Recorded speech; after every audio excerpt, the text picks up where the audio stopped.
So I come from Hartsville, Prince Edward Island. It's a small little community in the center of the island. And to me, it's always been the heartbed of community. And this is the kind of place where everyone's looking out for you. One of the biggest pieces where I learned what community meant was just after I had my accident. And the very next day, there were 12 people that showed up to the farm willing to help my dad with all the chores. And I think that was, to me, a realization of what community was. Some of them had never been on a farm before, but they wanted to help out. And that was really significant for me as a 7-year-old.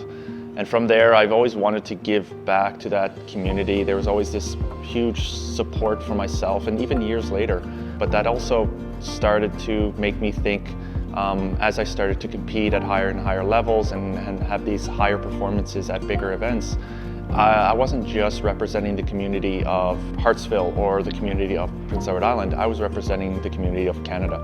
Once I made that realization, it was really special to come to the start line of a World Cup, World Championships, or a Paralympic Games with that maple leaf. That's what the maple leaf meant to me, is that community and giving back. And I think, to me, the best way for me to give back to that community is through sport and through my performances. And I think that's always been a really powerful motivator and driver for myself.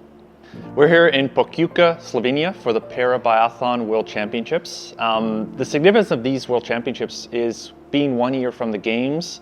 This is really, for me, a dress rehearsal final dress rehearsal before we go to the Paralympic Games.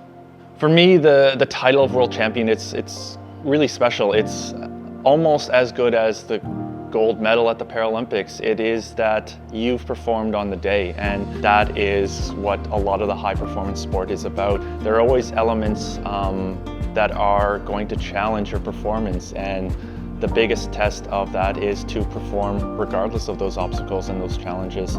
And one last thing that's special about World Championships, you get to hear your national anthem and the flag is raised, representing your performance. And I think that is still one of the greatest things. I've seen it in the past, I want to see it again. And that's to me, that's the ultimate giving back to sport, to the community, be that Canada, my province of Prince Edward Island, or Hartsville. And that's what I'm here to do again.